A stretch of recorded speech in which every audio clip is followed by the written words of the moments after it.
Assalamualaikum, perkenalkan nama saya Sofia Ningsi dengan NIM 857527232. Akan mempresentasikan tugas mandiri kedua yaitu mengenai simbiosis. Sebelumnya kita lihat dulu pengertian dari simbiosis.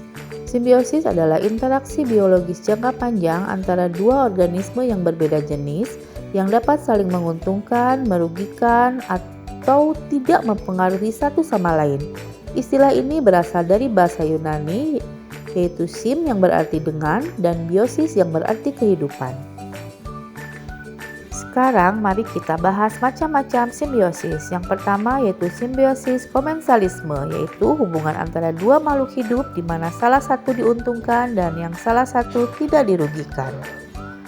Yang kedua yaitu simbiosis mutualisme, yaitu hubungan antara dua makhluk hidup yang saling menguntungkan.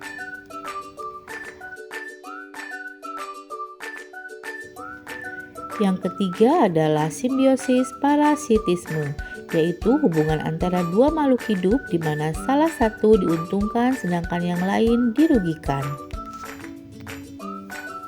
Berikut ini adalah contoh dari simbiosis komensalisme, yaitu pohon anggrek dan pohon rambutan, di mana hubungan antara pohon rambutan dan anggrek merupakan contoh simbiosis komensalisme. Anggrek diuntungkan karena anggrek dapat tumbuh mendapatkan sinar matahari, air, dan zat organik dari kulit batang pohon rambutan untuk berfotosintesis, sedangkan pohon rambutan tidak dirugikan. Pohon rambutan tidak terpengaruh dalam hubungan ini.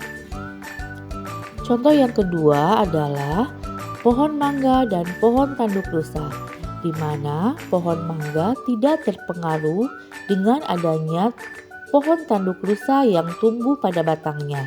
Sedangkan pohon tanduk rusa mendapatkan keuntungan karena bisa mendapatkan air, bisa mendapatkan sinar matahari dan zat organik dari kulit batang pohon mangga dan juga bisa berfotosintesis.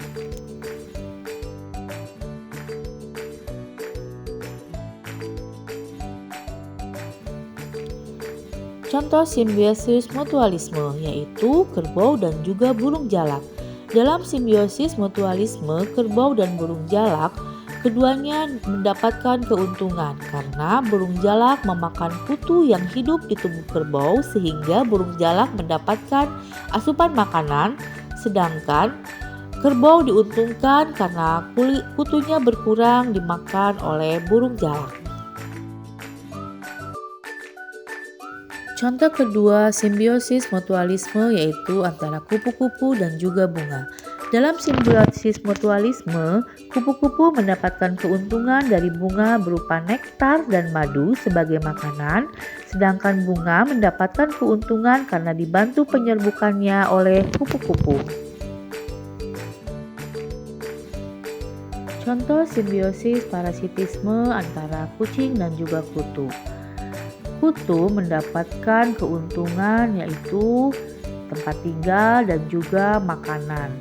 Sedangkan kucing mengalami kerugian karena kehilangan nutrisi dan juga tubuhnya terasa gatal. Contoh simbiosis parasitisme yang kedua adalah antara tanaman tali putri dan juga tanaman pagan. Tali putri mendapatkan keuntungan karena hidup pada tanaman inang, sedangkan tanaman inang akan mengalami kerugian karena sari makanannya diambil oleh tali putri. Lama-kelamaan tanaman inang di sini adalah tanaman pagar akan lama-kelamaan mati karena nutrisinya diambil oleh tanaman tali putri. Demikian pemaparan saya tentang simbiosis. Terima kasih.